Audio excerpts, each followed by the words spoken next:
Hi boys and girls, today we're going to be making a penguin. So we need the colors of the penguin. We're going to start with his black body, and penguins' bodies are kind of an oval shape, and their head and neck are so, they have such a wide neck that it almost looks like their neck is part of their body. So we're going to start by drawing an oval. It gets a little bit smaller at the top.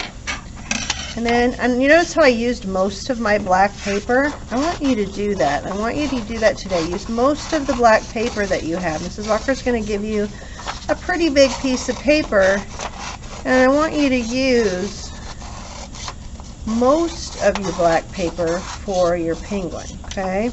And once you get him cut out, I can still see a little bit of my pencil in there, so I'm going to flip it over this way because I like that side better. So that is the body and the head of the penguin. The next thing we need is wings. And if you notice, you have leftover black paper, and the wings you could easily cut by folding the two corners together and cutting out a triangle. Okay? Those triangles can be turned into penguin wings. If you want his wings to be out, you could lift them up like this. You could put them up like that. So wings up, wings down, or if he's sleeping, maybe they're tucked in tight. Okay, I think I kind of like it like this, so I'm going to put mine like that. Your glue bottle, we know that this one is shut because the two orange lids are touching each other. Open, when you twist it, you should see those come apart a little bit right there. If it's closed, they're back together. Okay, so I want to make sure it's open. And then how much glue should we use? Just a little dot, right? I know I'm going to just stick this part of his wing on him, so I don't need glue on that part. I just need a little bit on the tip of his wing, and then I'm going to attach it. Okay, and then penguins have a white belly, so I might have even gotten a little bit too much glue right there. So I want this to fit right in the middle of him. I might lay it on here just so I can see how big. I think I want it to be about this big. That should fit right in the middle of his tummy. And it doesn't have to be a perfect oval, but we want an oval for his stomach. And then we're going to cut around, following our pencil lines.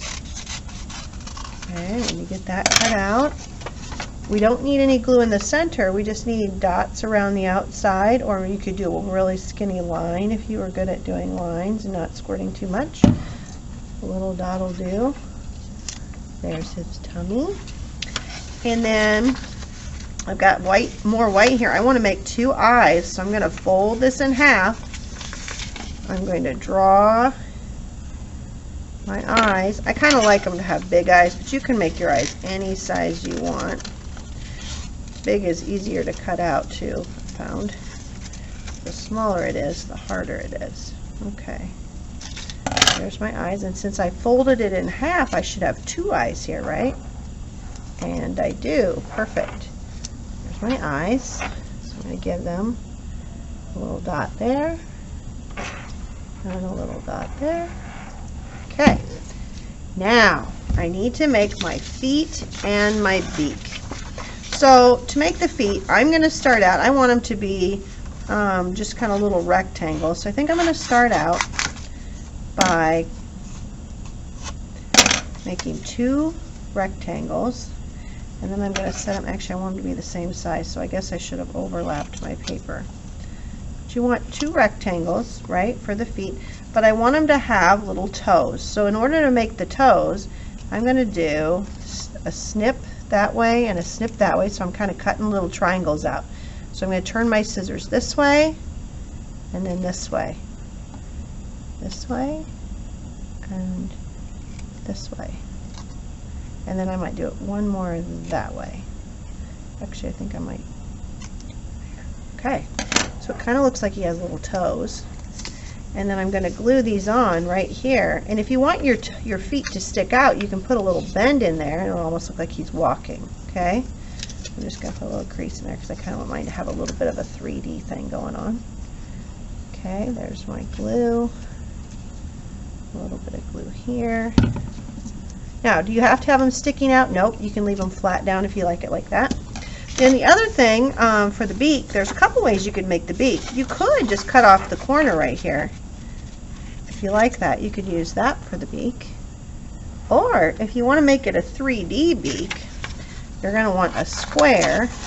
You're going to start with a square piece, and then you're going to fold the corners together. And my square doesn't exactly match up, so I'm going to trim there and there so that it kind of matches up. And then look, I have a little beak that can actually be kind of 3D. So I like this one better. I'm going to actually glue this one on, and that way the top of his beak can be open if I want it to be. And there he is. Then the last thing we're going to do is we're going to take a Sharpie, and we're going to put those little black dots in the middle of his eyes. Okay? Okay. When you have yours at this point, you're going to flip it over and write your name. And you may want to use a white crayon for this. I don't have a white crayon right now, but you may want to use a white crayon so we can see it. And you're either 1A, 1B, or 1C. Okay, and don't forget to circle it.